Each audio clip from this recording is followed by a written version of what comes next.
This episode of PharmacyToDose is proudly sponsored by Chiesi.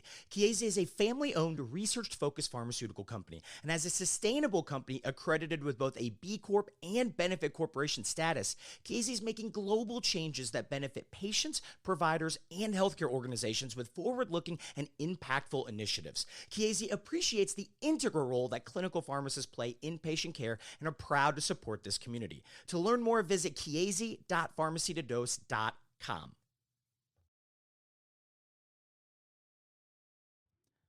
The Critical Care PRN is dedicated to fostering the role of critical care pharmacists as essential members of the multidisciplinary patient care team. The Critical Care PRN's goal is to optimize drug therapy outcomes by promoting excellence and innovation in clinical pharmacy practice, research, and education. For more information, including how to become a member, go to critprn.accp.com. Again, that website is critprn.accp.com.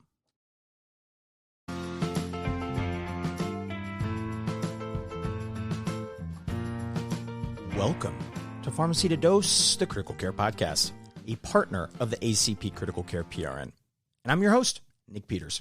And wherever you are and however you are listening, thank you.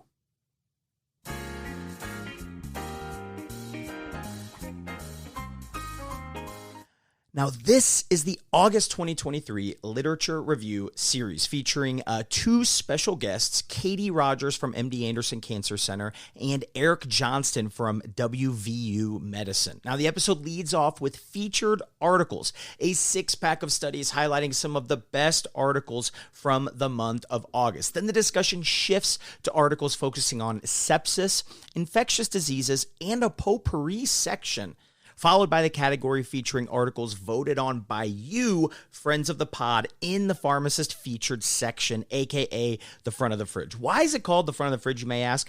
That's where things go that you're proud of, that you're happy of. And we're always proud when we get to talk about some of this pharmacist featured literature here. So if you want to vote, right, be sure to follow on Twitter, X, whatever, Instagram, at PharmacyToDose, T-O-to-dose. Then we wrap up with our fun non-clinical section, the grab bag of articles. Now, you may be wondering, Nick, it's January 2024. What is going on? So Eric and Katie win the award for the most patient guests of all time, literally.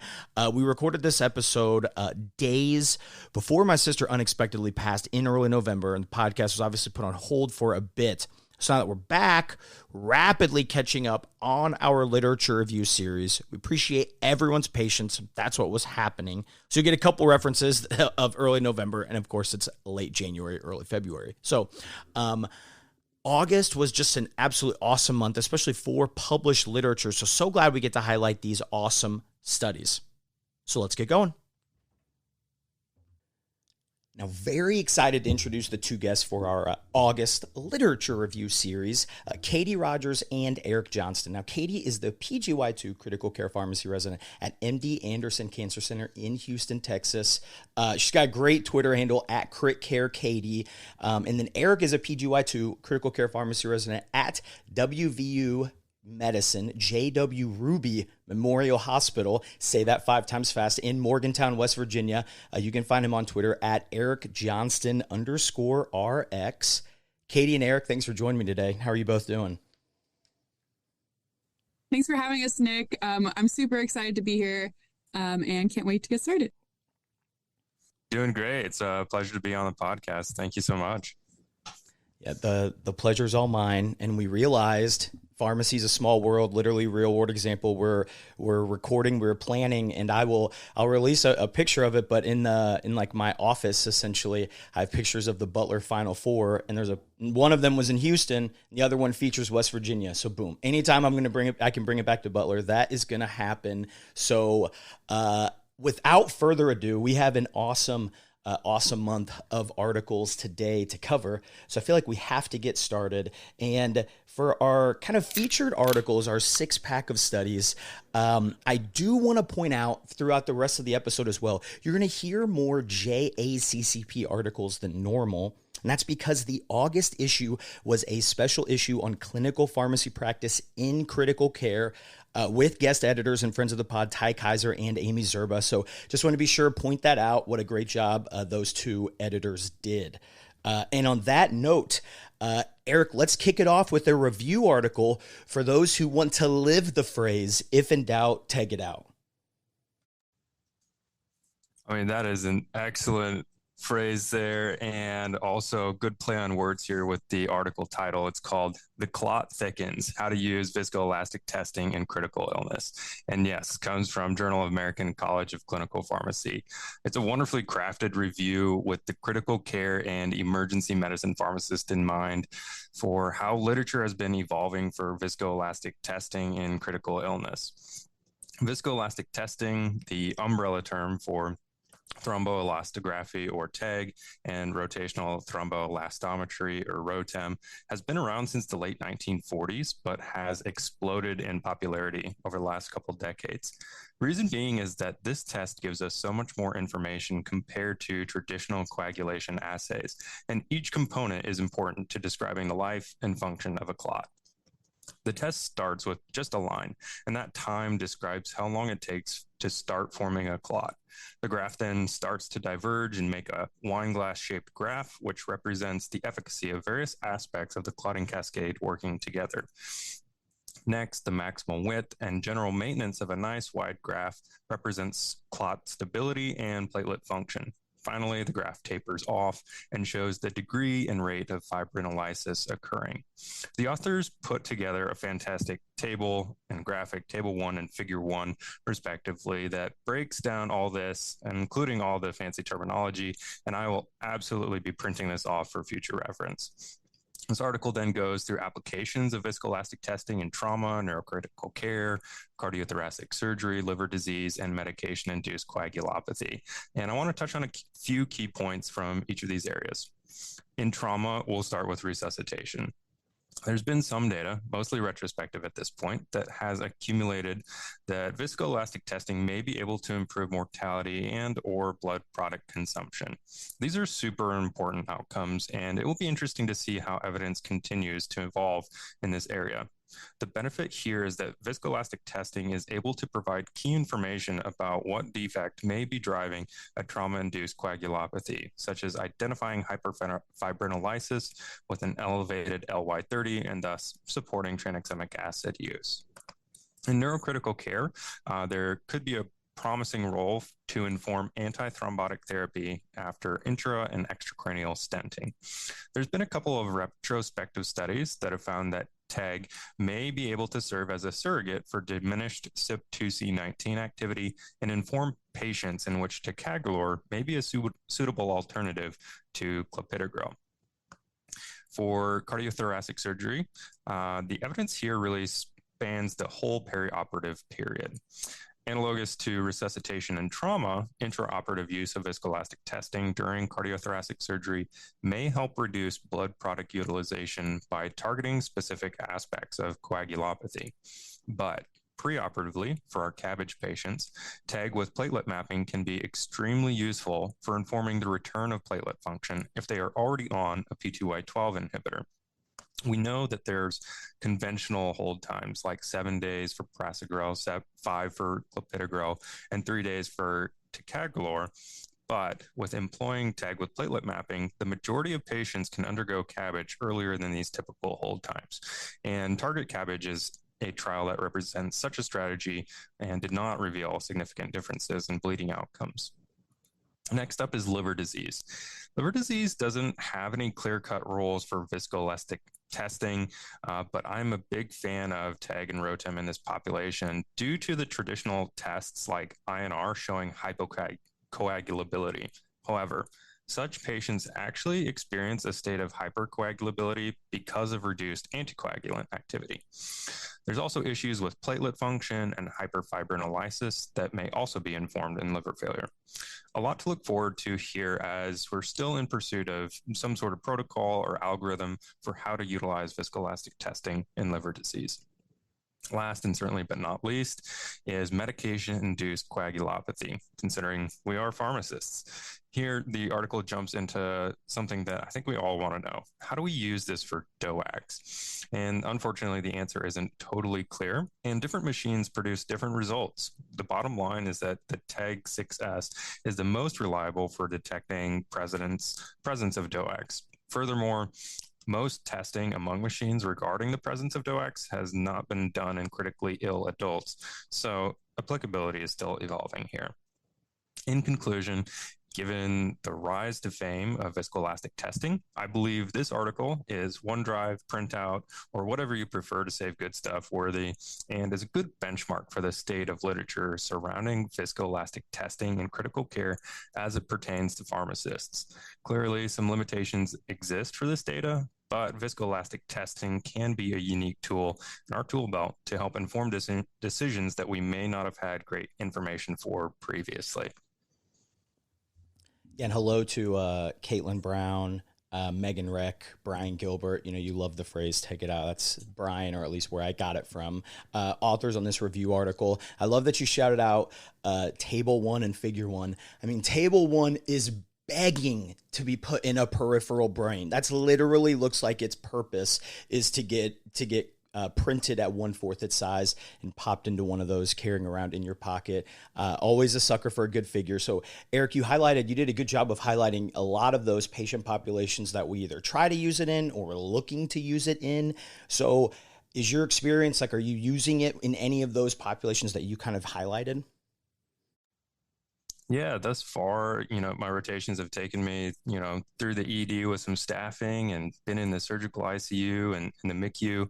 And most of what I've seen has been in trauma populations. Seen it used in some coagulopathy, seen a disseminated intravascular coagulation case as well. TEG was used to guide our resuscitation efforts. But I think more so that population than my time in the MICU so far. Yeah, they describe that the purpose of this review is to serve as a how-to primer for critical care pharmacists to interpret and utilize viscoelastic testing in practice. And I think you did a good job highlighting the different spectrums. But then I think also, right, pointing out that it's kind of for those who are just getting introduced with it, some of the basics, but then also going into the nitty-gritty, talking about the studies. I think I found my favorite, right? Eric found his favorite description. I found mine in this study. TAG, it's an EKG for the blood. I'm gonna have to figure out which one of the authors came up with that amazing phrase. If anyone's listening, definitely let me know. But I like that they even describe differences in specific TAG machines to describe their accuracy in identifying the presence of a DOAC. You could definitely tell, right? Pharmacists were on the authorship there. So Zip Drive, OneDrive, whatever.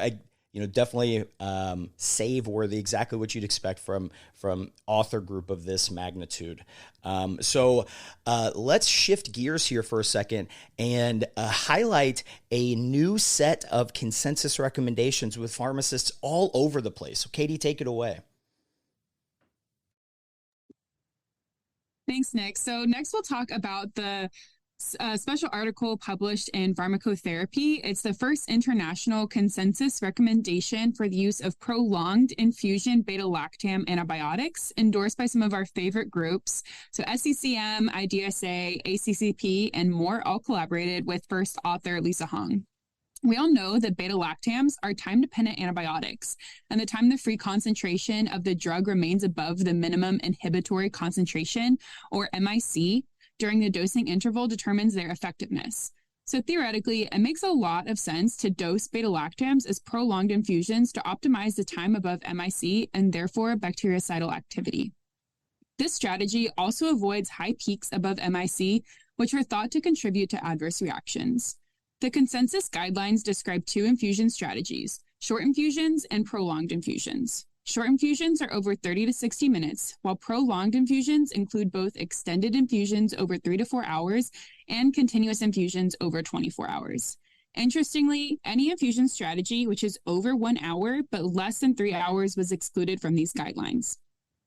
Something important to note is that the strongest recommendation given in the clinical outcomes is a conditional recommendation with very low quality of evidence. To me, that means these consensus guidelines pose a lot of questions that can guide future research on beta-lactams, and the authors appear to agree, as every recommendation is accompanied by a section on future research needs. The Guideline Writing Committee developed PICO questions and non-PICO questions, referred to as background questions. Each of the 12 questions is accompanied by a consensus statement and recommendations, and I encourage everyone to take a look through all of them, but here I'm only going to highlight a few that are most pertinent to critical care. Question number 2 asks if prolonged infusions of beta-lactams result in enhanced bacterial killing relative to short infusions in preclinical PK/PD models of infections. Another way to ask this question is, does our theory about why prolonged infusions are more effective actually pan out in the PK/PD studies? Their consensus recommendation unanimously states that prolonged infusions have demonstrated equivalent or better killing compared to short infusions, but only in gram-negative infections. The authors support this recommendation using animal studies, and based on the spectrum of activity of most beta-lactams, favoring gram-negative infections is expected, so this matches with our PK/PD theory. Question number 4 asks if we should be using therapeutic drug monitoring for beta-lactams. Their consensus recommendation unanimously states that they cannot make a recommendation for or against routine monitoring for prolonged infusions based on the data we currently have. They do suggest that any monitoring be personalized to the patient, indication, and drug. As pharmacists, this really is our area of expertise, and I can't wait to see what additional literature our pharmacist colleagues published in the next few years regarding beta-lactam monitoring. Question number 7 asks if prolonged infusion beta-lactams can be preferred over short infusions in severely ill patients to improve mortality or clinical cure.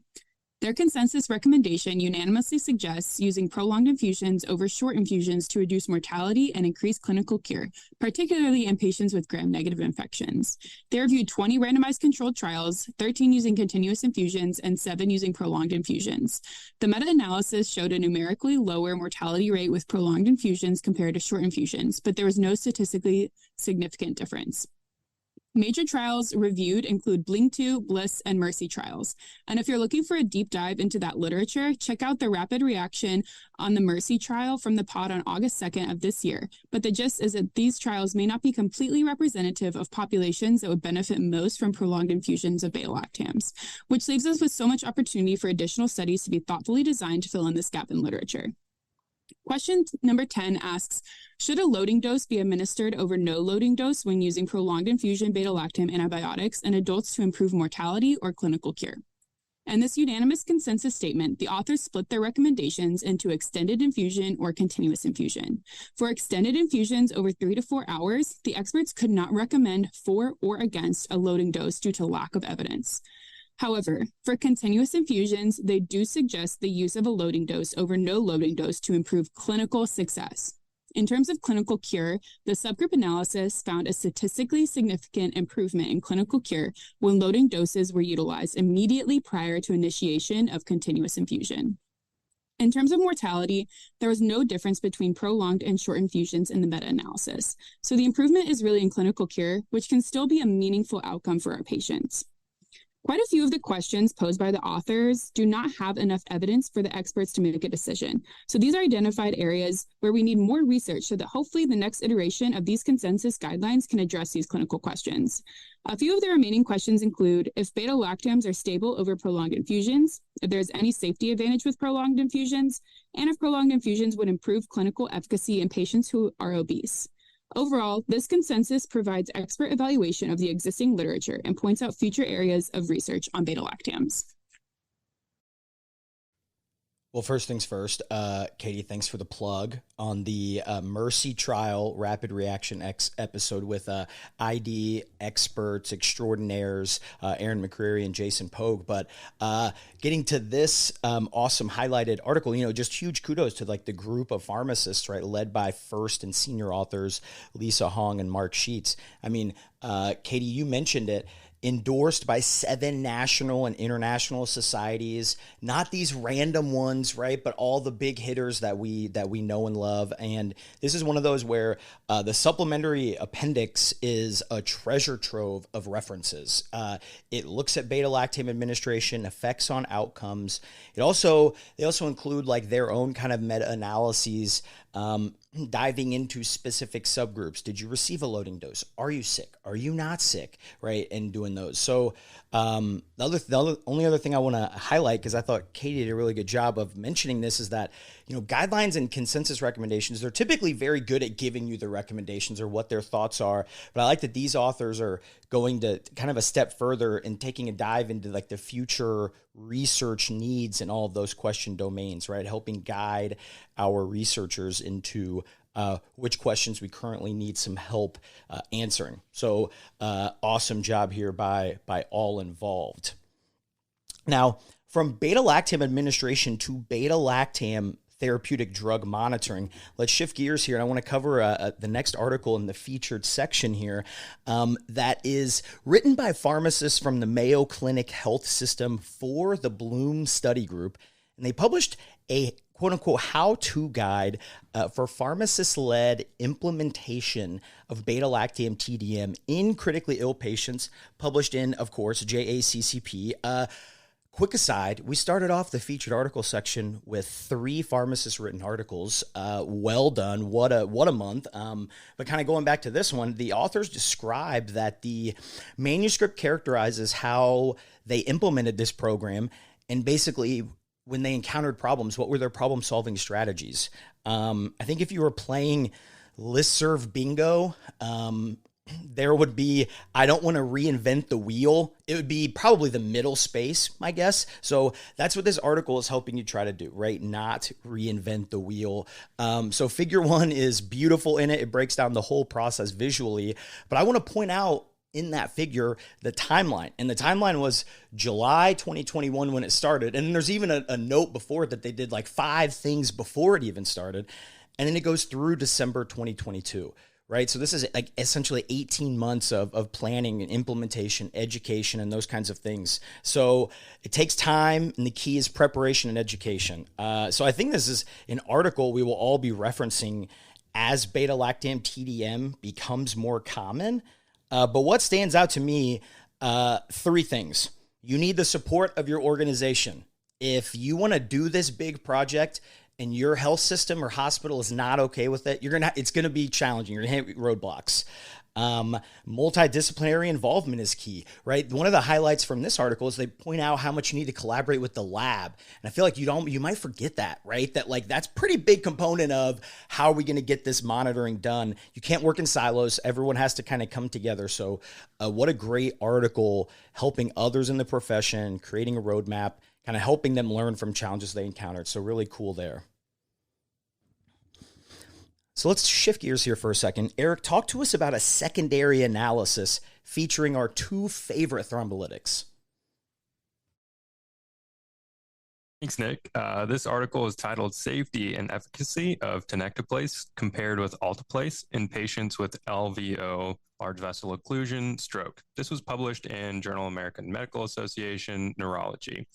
The treatment of acute ischemic stroke relies upon this prompt administration of fibrinolytics to appropriate patients, and historically, alteplase was the most common agent to do this. Over the last several years, more and more head-to-head comparisons have emerged comparing tenecteplase with alteplase, and American Heart Association, American Stroke Association guidelines have evolved to incorporate such data with a new recommendation to maybe consider tenecteplase over alteplase for patients undergoing mechanical thrombectomy based upon favorable reperfusion and neurologic outcomes from the Extend IA-TNK trial.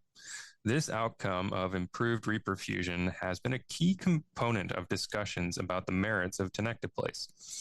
And the ACT trial has been instrumental in continuing to inform this conversation about alteplase versus tenecteplase.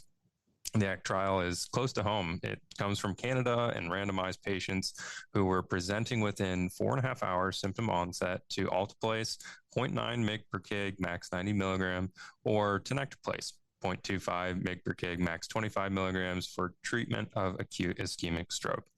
And it assessed for non-inferiority of tenecteplase with a modified Rankin scale of 0 to 1 at 90 to 120 days after treatment. Our current study is a pre-specified secondary analysis of this trial focused on patients with large vessel occlusion strokes as identified by CT angiography.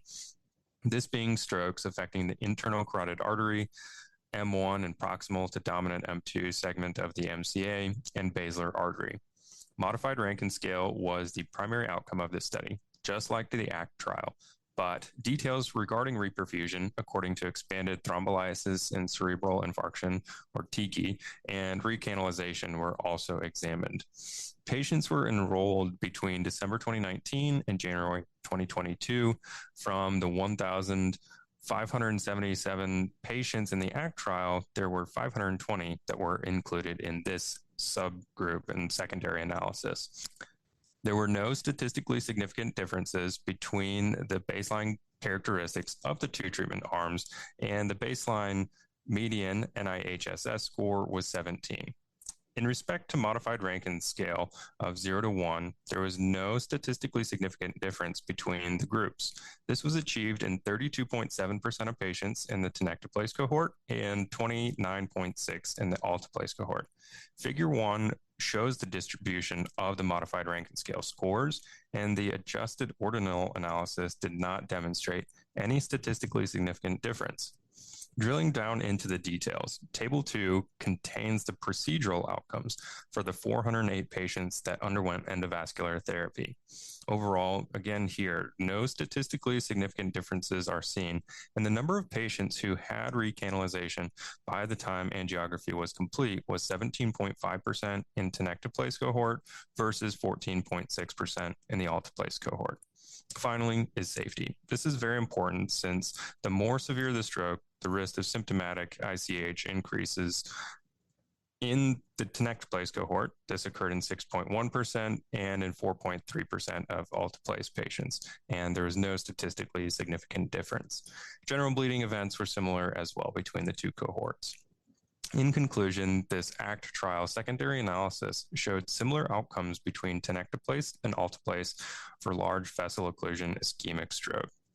The interesting aspect to me is the contrasting recanalization findings as compared with the Extend-IA TNK, so I'm sure this will be continued to be explored.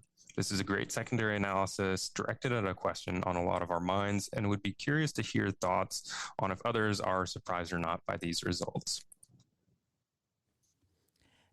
Eric, I'm going to come a different way. And when I was looking at this article, I was just wondering why the articles initially thought this subgroup analysis was necessary, right? You mentioned we got the prospective randomized evidence from the Extend-IA trial.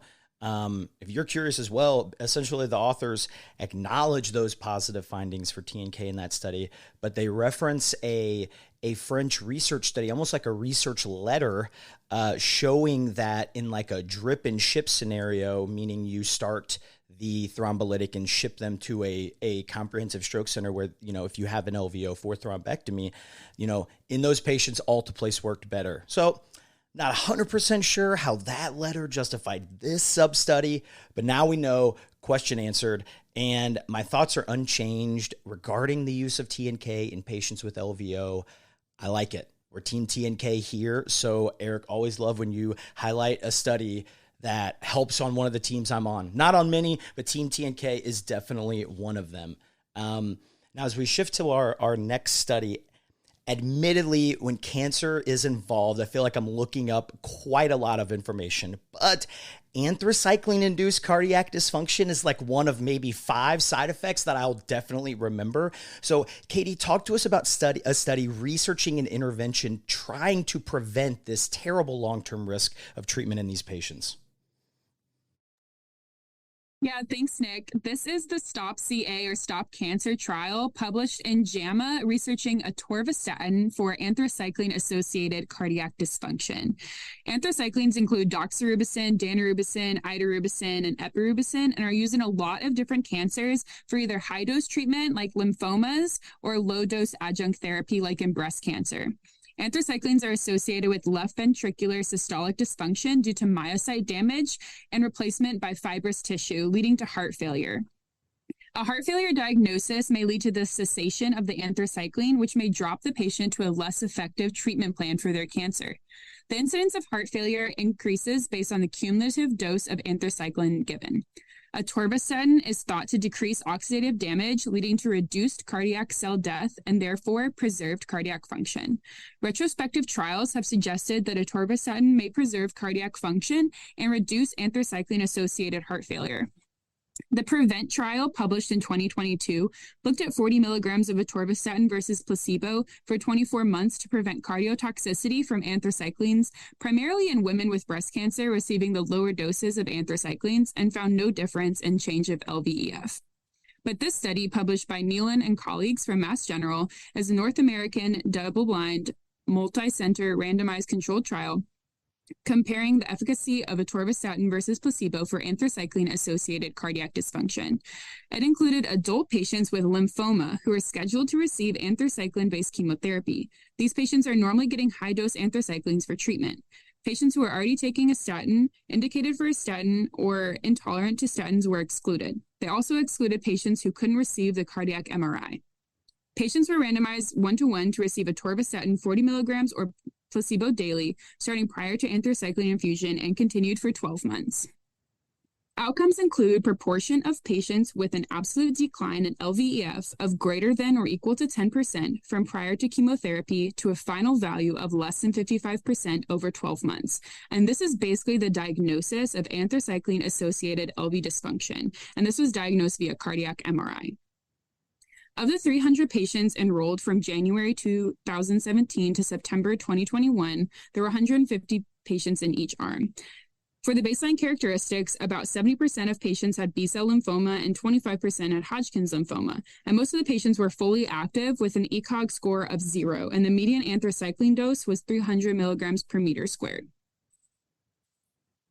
The primary outcome we talked about, the decline in LVEF over 12 months, was significantly less decline in the LVEF in the atorvastatin group compared to the placebo, with only 9% versus 22%, which was statistically significant and a threefold decrease. The anticipated rate of anthracycline-associated LV dysfunction was about 20% in the placebo arm, so the rates seen in this trial were in line with the author's assumption. There were 9 heart failure events with the 3% in the atorvastatin group and 6% in the placebo group, which was not statistically significant.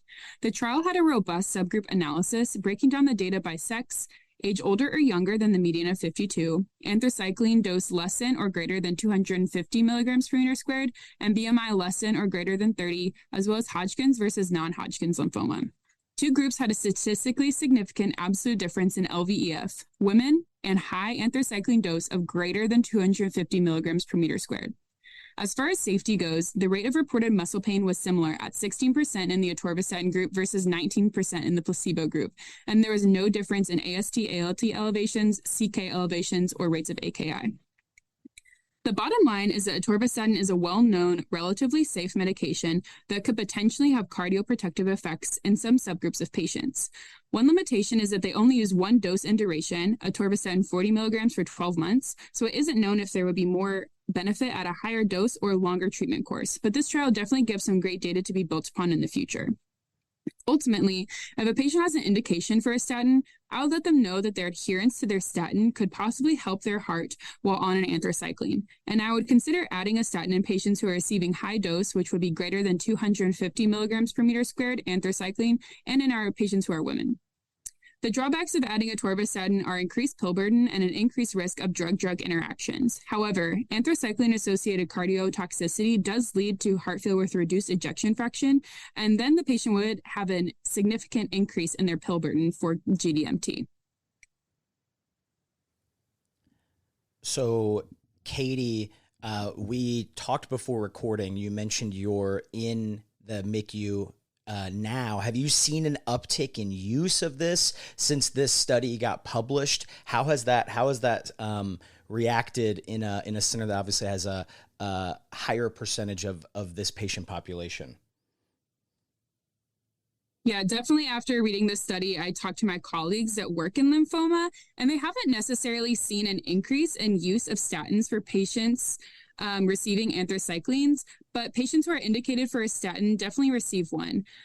However, they are much more likely to receive rosuvastatin over atorvastatin because atorvastatin has significant drug-drug interactions. So that's kind of where this would differ from our practice.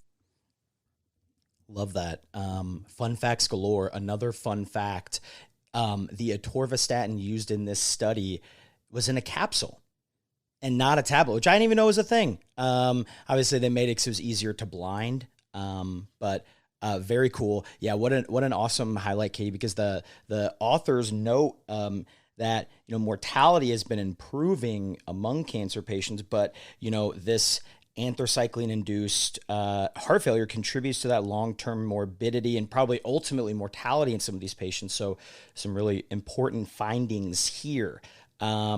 All right, closing out our featured articles is a New England Journal of Medicine article published by the Pragmatic Critical Care Research Group and the Device Investigators, a video versus direct laryngoscopy for tracheal intubation of critically ill adults, the device trial. So U.S. multi-center, non-blinded, obviously we'll explain why, parallel group, pragmatic, a randomized clinical trial, 10 ICUs and 7 EDs. So patients could be in either the ED or the ICU. And researchers essentially enrolled patients undergoing oral tracheal intubation by a physician expected to routinely perform this procedure, right? If you work in a place where you intubate, you were a physician that was kind of allowed to do that in this study. And the patients, if they were enrolled, they were randomized to either video laryngoscopy, it was equipped with a camera and a video screen, or direct laryngoscopy, no camera, no screen, you're visually confirming. So both are standard of care. It feels like it's kind of generational center driven from my kind of anecdotal view of it. But this study looked to compare them, right? Important to see if one is better than the other. So direct approach, you got a blade, it's got a light, and you're basically getting a direct line of sight. Whereas the video approach, right? Like you have a camera and a light source, transmits the image and you're looking at that image as you're doing it. So, and then all other decisions left to the discretion of that intubating physician and team. So primary outcomes, successful intubation on the first attempt, and then important safety outcomes, hypoxia, O2 sat less than 80%, their systolic pressure less than 65, and new or increased vasopressor requirements, and then cardiac arrest and or death. So 1,420 patients were enrolled from March through November 2022, published ahead of print in June, and it's now we're recording this at the beginning of November. What an impressive turnaround by this author group. Wow. So now they plan to enroll 2,000 patients, but the Data and Safety Monitoring Board recommended stopping due to meeting the pre-specified criteria for efficacy. So in that primary outcome, 85% of patients in the video laryngoscopy group compared to 71% in that direct group. Significant difference in that primary outcome. However, important point, depending on what side you're on here, there's no difference in any severe complications. So that occurred in both groups, around 21%. So the most common reason for failure was inadequate view of the vocal cords, which is significantly more common in the direct laryngoscopy group. So if you ask me to pick a figure of this study, something that summed up this study for me, I would tell you to go to figure S4, heterogeneity of treatment effect by the operator's total number of prior intubations. And what it's showing you is based on how many prior intubations they've done, your rate of success. And what stands out is in those with less experience, the video laryngoscopy group had a much higher percent with a successful first attempt. But with experience, when you got 150, 250 intubations under your belt, the groups had a similar chance. And then when they talk about the physicians that were in this group, 91% were intubated by an EM resident or critical care fellow, right? So you can have some advanced people that have done a lot, but you could still be fairly new. So, and then 70% of them were intubated by an EM specialist, right? Meaning they're intubated in the emergency department. So very well done study. I think this just means, right, that if you've been doing it for a while, you're probably more comfortable with direct. correct. And if not, you're probably going to at least start with video and get more comfortable. Interestingly, depending on your RSI thoughts, the workhorses of this study, etomidate and rocuronium, like around 80%, 20 milligrams in 100. So a very well done study by all of the device investigators, closing out an awesome six-pack of studies here. So we're going to shift gears here for a second, and Eric's going to take the lead. Of course, how are we going to have two critical care residents on, not talk a little sepsis? So we're going to get under pressure here for just a second. And our first article features our French fearless fluid leader, Xavier Monet, as the first author in this commentary in critical care. So Eric, take it away. This episode of PharmacyToDose is proudly sponsored by Chiesi. Providing innovative pharmacologic therapies for over 85 years, Chiesi is committed to supporting the clinical pharmacist community and the patients you serve. To learn more, visit chiesi.pharmacytodose.com. All right. Yeah, kicking things off for sepsis. This article is titled Evidence for a Personalized Early Start of Norepinephrine in Septic Shock, published in Critical Care. A foundational element of sepsis and septic shock management is prompt volume resuscitation. This review draws attention to how patients exhibit variable responses to fluid resuscitation, and unfortunately, this may prolong the duration of hypoperfusion experienced. With norepinephrine, a synergistic interaction exists where the fluid given for resuscitation is not just sitting in the vasculature. Norepinephrine helps make this fluid more hemodynamically useful. Looking at the evidence about early use of norepinephrine, a fair amount of new data has emerged over the last 4 years, but results were mixed if mortality could be improved, including the recently published Clover's trial, comprised of mostly ED patients presenting with sepsis, in which no difference in 28-day mortality was noted. This review helps generate thought about what patients may benefit from early norepinephrine use, though. And the golden nugget here is an algorithm that describes the author's approach to identifying such patients. The criteria they propose includes a diastolic blood pressure less than 40, a diastolic shock index of greater than 3, which is heart rate over diastolic blood pressure, or at high risk of fluid overload. Overall, I'm a fan of reviews as a jumping off point for the studies they're composed of, and this is certainly no exception. It brings up some great points about how we can maximize the tools we already have at our hands to potentially improve outcomes in sepsis. Yeah, Eric, I completely agree. The golden nugget is figure one, and we're not talking about the old Vegas casino, but what we're talking about is I think these critical care commentaries, a lot of times they'll have one figure or table that really makes the article all worth it, and that's what that is, right? Highlighting which patients will likely benefit from early norepinephrine use. I think it's kind of a great editorial in a sense, makes you think, learn a bit regarding fluids and vasopressors. Yeah, sometimes you can get some nuggets of references here. So great first start. So Eric, keep working our way down the septic shock treatment pathway and highlight two of our most common adjunct treatments in this next research study.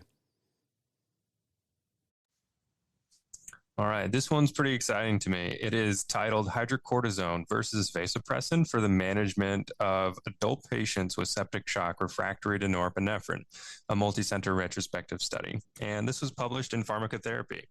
It's a great head-to-head that investigates an area of heterogeneity in clinical practice. These agents live in totally different areas of the guidelines, as we would expect, one being a steroid, one being vasopressor, but the proposed threshold for adding them on is a norepinephrine equivalent of 0.25 mics per kg per minute.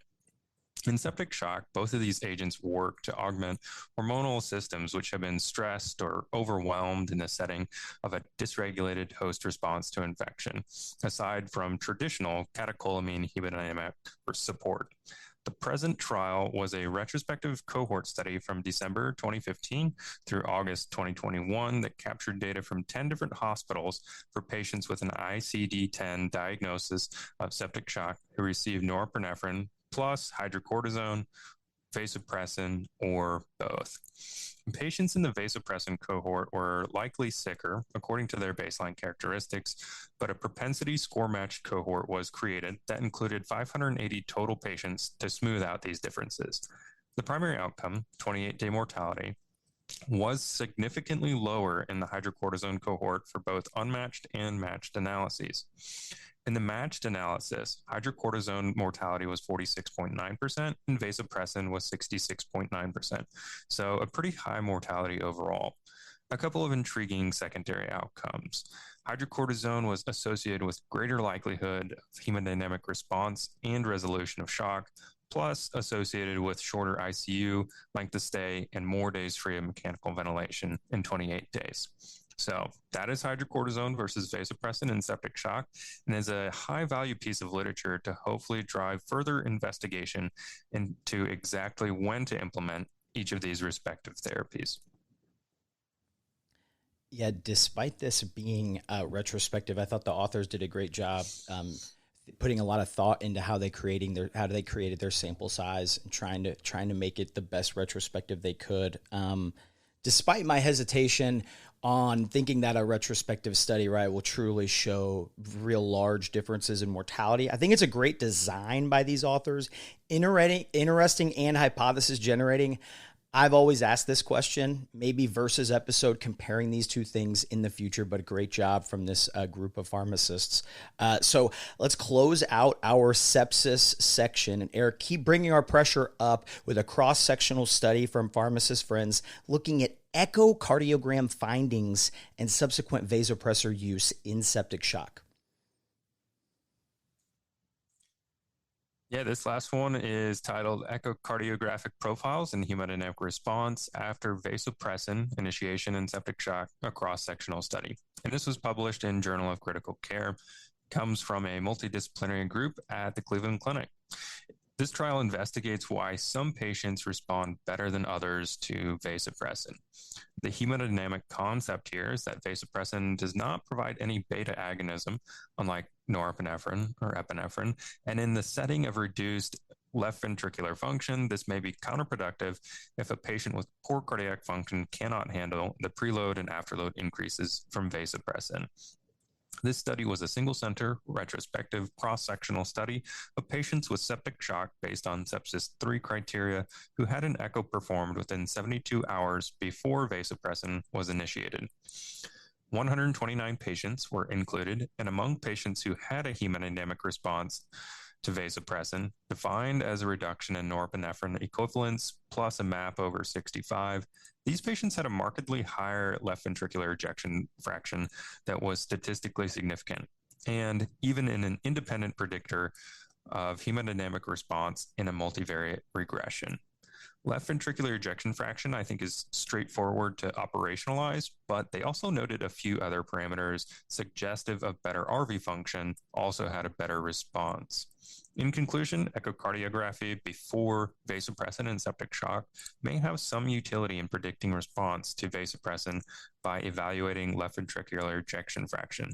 So maybe even more reason that the ultrasound machine can be a permanent member of the rounding team. Oh, yeah, and you got to have a backup because inevitably someone didn't plug it in. Definitely featuring Gretchen, Sasha, and Seth Bauer, pharmacists, researchers extraordinaire. If you want to hear more, definitely be sure to listen to the AVP All Vasopressin podcast featuring these two Cleveland rock stars released just earlier this week. Fantastic study looking at personalized care and the use of vasopressin. Like you said, Eric, with the use of ultrasonic echoes being more common, I think there's going to be a lot more to come and to build off of this retrospective kind of hypothesis generating research here. So 3 great studies right in our sepsis wheelhouse. Thanks for bringing our pressure up. Now, normally we try to pick articles that are in one group. I couldn't pick a specific section, so breaking rules here. I know that is the benefit of hosting, is you get to do that. But for our potpourri section, I think we got some really, really good ones. So the first article I'm highlighting is one of my favorites because I think it brings across an important message in medicine. The little things and the details matter. And the effects of cuff size on the accuracy of blood pressure readings, or the cuff size RCT, published in JAMA Internal Medicine's our first review here. So included 105 adult patients in Baltimore, Maryland. They were enrolled in this crossover trial between March and October of 2021. So patients were randomized to the the type of blood pressure cuff. It was either appropriate, too big, and too small. So they received 4 measurements. So everyone got one of those 3. And then whatever the appropriate measurement, the appropriate cuff, they got the repeat one of that. So they got 4 each time. And essentially the primary outcome was difference in the mean systolic and diastolic pressure with the regular, quote unquote, regular cuff compared to the appropriate cuff. And when the regular cuff was too big or too small, it resulted in definitely statistically significantly lower and higher mean blood pressure readings, respectively. Now, you may be thinking like, okay, Nick, was it 4 millimeters of mercury statistically significant? So let's highlight this. If patients needed an XL cuff, the difference was almost 20 millimeters of mercury, right? So changed a lot. So clearly significant difference as well. Individualized care matters, even with things as basic as blood pressure cuffs. So shifting from the outpatient to the inpatient side, the next article in the Potpourri section is a JACCP research looking at the effects of a pharmacist on a pulmonary embolism response team, or PERT. When you say PERT, right, I always think of the shampoo. So shout out to them for great ads. But so we're looking at the effect of a pharmacist on that PERT team, published by pharmacists from Boston and Portland. Retrospective study, and it compared time to alteplase administration before and after the addition of a pharmacist, with an emphasis, right, on bedside thrombolytic preparation with the pharmacist on the team. So 36 patients received systemic alteplase for a submassive or massive PE between 2018 and 2022. And the median time to administration was cut by more than half after a pharmacist joined the team, 23 versus 54 minutes. So shout out to this group. What a great contribution to care by all the pharmacists involved with that. So batting cleanup here in our third spot, our next article, CHEST research letter. And I like the research letters that are kind of small highlights of studies that are kind of quick hits of things. And this letter examines the effect of delirium in patients receiving temporary mechanical circulatory support. So a retrospective study from University of Michigan and the one pharmacist author, shout out Sarah 80, but 379 patients were included from January 2019 through December 2021. And the study cohort had an overall delirium incidence of about 24%. And the researchers found that patients who experienced delirium had significantly longer ICU stays, over double, as well as longer hospital length of stays. And to me, what I'm kind of thinking, right, a lot of times when you have those temporary devices, can't move, you're bedbound, right? So I think this emphasizes to me the role that early mobility can play in delirium prevention because of the inability of a lot of these patients to do that sometimes. So great kind of research letter in CHEST. And then closing out my potpourri section is maybe the best named article about a drug that will stain your hands if you make it gloveless. So Seeing Red is an editorial in the Journal of Cardiothoracic and Vascular Anesthesia and describes the interaction between the use of hydroxycobalamin and lab parameters. So it's used for vasoplegic treatment, essentially has nitric oxide scavenger properties. So what these authors highlight is when you use these higher doses, like you would do for vasoplegia, right? Like the 5-gram dose, you can have interactions that last up to 48 hours for blood tests, even more than a week for urine, right? Blood can appear grossly hemolyzed, can interfere with those point of care testing. So I think this just reemphasizes our principles. If you get a lab that's strange, that's really unexpected, repeat it. Repeat it to be sure, confirm. So great review though, especially if you practice in cardiothoracic surgery. And Seeing Red, if you're a Chicago fan, you probably just love that article name here. So Potpourri, man, we went all over the place there, highlighting some great things. So Katie, come on back. She was hanging out just for a second as we went through our first 2 subsections, but we have a fever. That's exactly right. And Katie knows the only prescription is more infectious diseases articles. So lead off our ID section talking about a new antimicrobial agent and insight into dosing while in renal replacement therapy.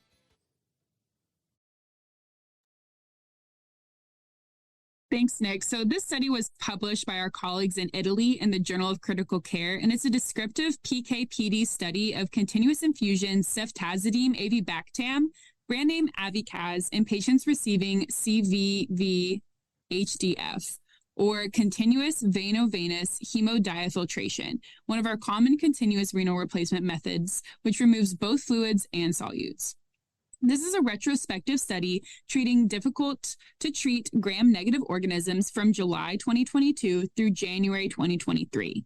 The authors define the PK/PD target as an MIC of greater than 4 for ceftazidime and an MIC greater than 1 for avibactam, with drug concentrations measured at steady state. Some important points for the study. In the 8 patients they reviewed, 7 had normal renal function at baseline and progressed to CVVHD-F due to sepsis. All patients originally received 2.5 grams Q8, with 3 patients being dose reduced to 1.25 grams Q8 while on CVVHD-F. But the authors found this dose reduction did not significantly impact the PK/PD.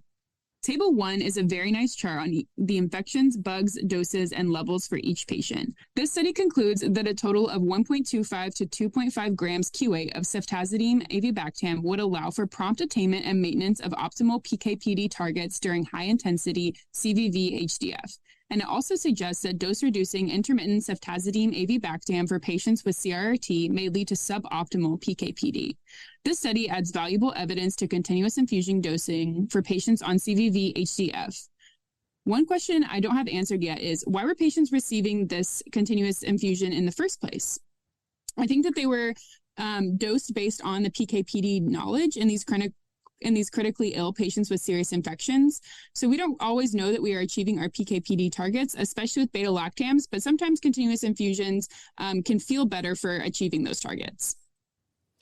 Well, not only did, you mentioned their renal replacement modality is CVVHD-F, right? So trying to use all 3 modalities in that, but then, the average effluent rate was almost 40 mils per kilo per hour, right? So high dose is what they call that in some of those studies. So it actually kind of makes sense to me that you'd need a continuous infusion. I think it's strange the way that you kind of have to dig a little bit to know that they're talking about a continuous infusion, because if you just glance at this abstract, it's not as easy because it says every 8 hours, and that's essentially because the stability is every 8 hours there. And the only other thing, right, difficult to treat infections was the inclusion criteria here. I kind of just assumed that meant bloodstream infections, but VAP, intra-abdominal infections would make sense. Those can be terrible to treat. So agree, Kate, with what you said with especially these new antimicrobial agents.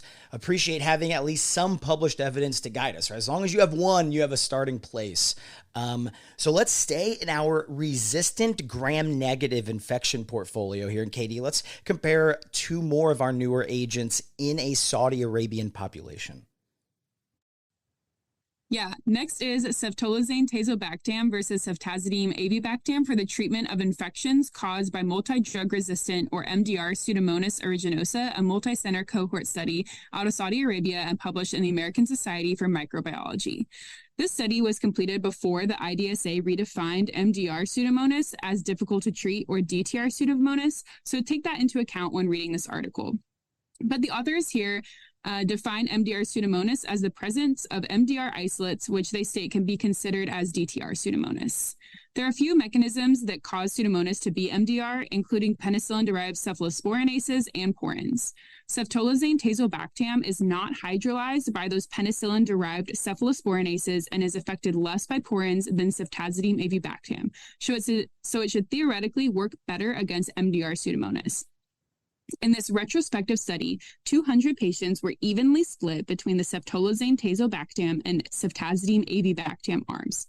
Ultimately, they found no difference in any safety or efficacy outcome, including overall in-hospital mortality, 30-day mortality, and clinical cure at the end of treatment. There was a trend towards an increased clinical cure and decreased mortality rate in patients receiving ceftazidime avibactam, but that arm also had lower MIC thresholds and more appropriate dosing, which may help explain that trend.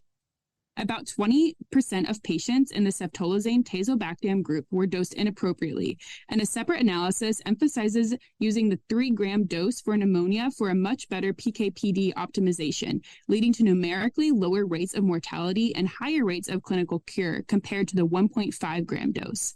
I think we are still trying to figure out the exact place in therapy for our novel beta-lactam, beta-lactamase inhibitors, and any evidence out there continues to improve our understanding of these drugs. Yeah, shout out our Saudi Arabian colleagues, because the study points out that each site in this study had 1 to 2 data collectors who were clinical pharmacists with specialized training in infectious diseases. So very cool, them getting the shout out. I love that you pointed out, Katie, that this was before those guidelines, because if you're curious, you're like, oh, wait a second, like, I'm curious where this is. They don't recommend either of the 2 they were studying here due to, like you said, that concern for resistance. And they kind of talk about that meropenem Weber Bactam. So, but I like highlighting the new ones. Sometimes they can get kind of jumbled in the head. So I like having some articles to help review, keep those separate, at least for me. Now, Katie, we've almost cured our fever. Let's finish out that treatment, right? Just because we're feeling better, we got to finish the course. Let's finish with an article that's kind of themed less is more. Yeah, this is an article published in JAMA Internal Medicine by our colleagues at Yale, titled Evaluating the PenFast Clinical Decision-Making Tool to Enhance Penicillin Allergy Delabeling. When patients have a self-reported historic penicillin allergy, it's important to do additional investigation into the reaction to determine if it's appropriate to challenge their allergy. And the PenFast Clinical Decision-Making Tool supplies a quick and easy way to evaluate patients with low-risk penicillin allergies. It has 4 criteria corresponding to the letters F, A, S, and T, spelling FAST. Starting with F for 5, if the reaction is in 5 years or less, add 2 points. A and S go together if the reaction was A for anaphylaxis or angioedema, or S for a severe cutaneous reaction, also add 2 points. And the letter T is for treatment. If the reaction required treatment, then add 1 point.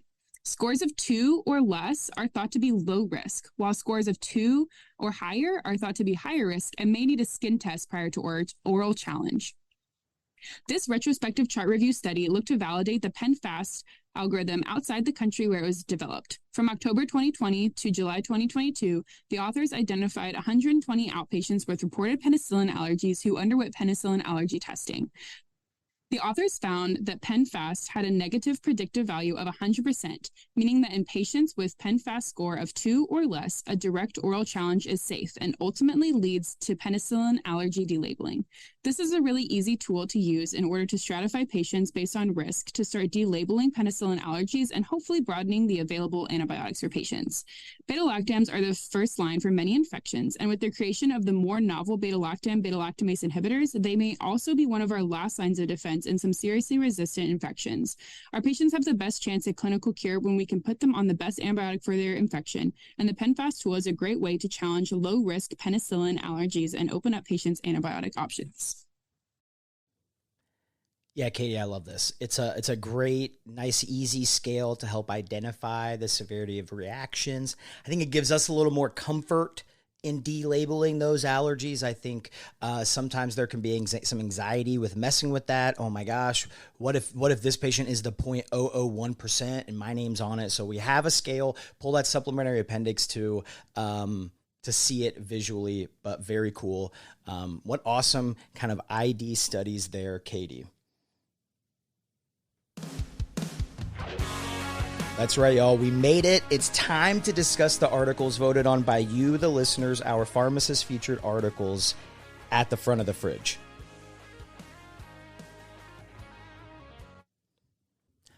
So not shockingly, I told you all in the beginning of the episode that we'd have more JACCP articles due to the fact, right, that August issue was a special issue on clinical pharmacy practice in critical care.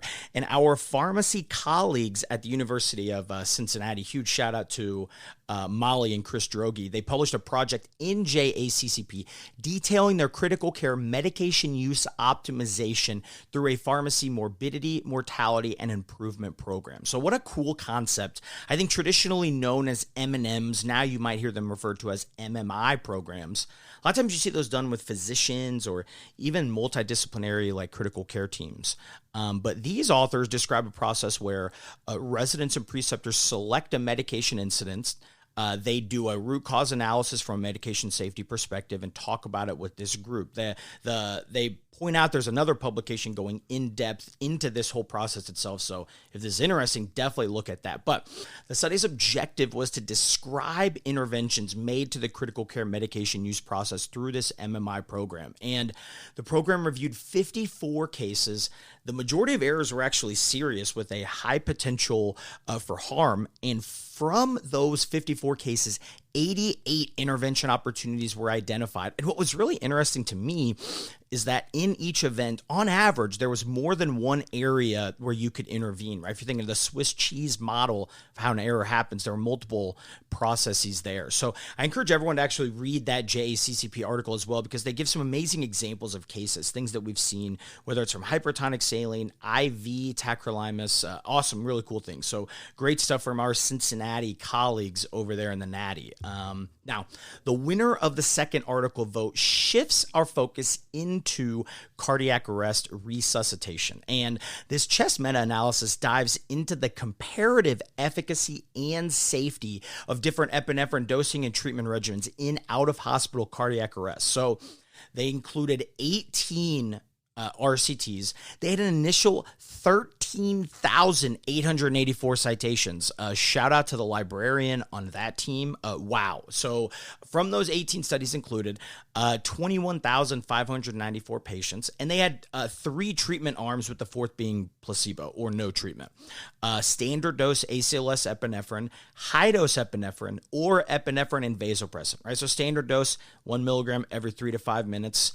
High dose, higher than that, and epinephrine and vasopressin, meaning you're using those in combination. Because reminder, right, they took those out, they took vasopressin out in the guidelines simply to make them easier and more streamlined. So all 3 pharmacotherapy treatment arms increased ROSC percentage and survival to hospital admission compared to placebo or no treatment.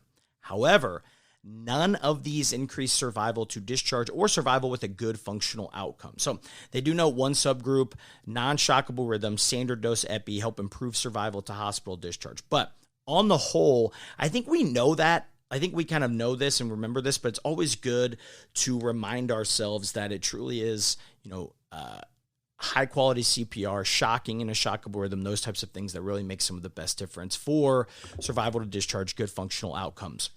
And closing out the listener-voted articles, remember, at PharmacyToDose, if you want to participate. Our final article is actually a collaboration between the Mayo Clinic and Loyola University. And I know what you're thinking. This isn't a battle for cold weather supremacy. It was actually pharmacists from these 2 institutions collaborated on a review to describe pharmacotherapy considerations and optimization for rapid sequence intubation, or RSI, in the emergency department. So published in the American Journal of Emergency Medicine. And this is something that should get saved away for all. They review pre-treatment agents, induction agents, paralytics, but they also talk about fun controversies like NMBA timing, lower dose induction agents, awareness with paralysis, awake intubation. 131 references they used to put this paper together. I mean, great pictures of medication mechanisms of action, and of course, a fantastic drug information table on most of those pharmacologic agents. So awesome job from some of the friends of the pod, Caitlin Brown and Megan Rex, starting and ending the episode, as well as Alicia Madsen. So really cool stuff here. Closing out our pharmacist featured articles is an updated position paper to develop consensus recommendations aimed at direct patient care activities for the advancement of critical care pharmacy practice. So it follows up the 2020 position paper on critical care pharmacy services. So a JACCP article on behalf or collaboration with ACCP Critical Care PRN, right, a sponsor. So everyone go download, read this paper. But it's a multidisciplinary task force, pharmacists, of course, but also physicians, advanced practice providers, nurses. So we're including the whole team.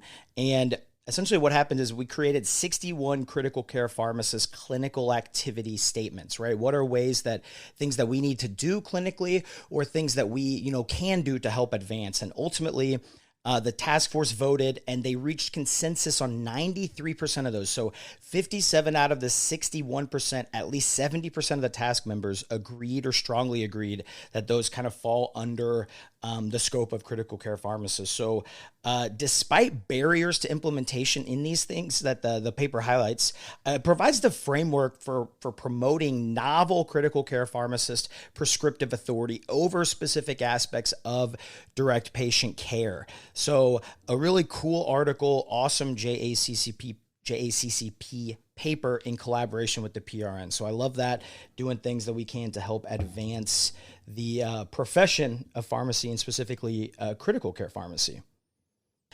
And the last section of the August 2023 literature review series is, of course, our grab bag, some of those non-clinical articles.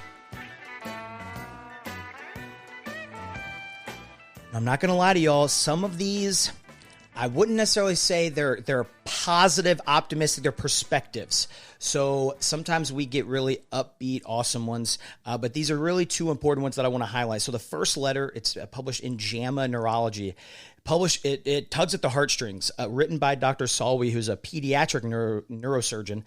It essentially describes a tragic scene, and you're trying to explain the difference between non-survivable and brain death. And I think it shows a pretty real discussion of emotions. You know, families want to do everything they can, right, for that kind of comfort, despite it being non-survivable, right? But I think it also shows how that family hope can lead to trust issues, not only with them and the team, but also with the team itself doing all these things for something, right, that we kind of know what the outcome is probably going to be. Then, you know, comparing it to like a buoy in a storm of tragedy. So well written perspective piece. Definitely, if you're in trauma or anything, definitely look.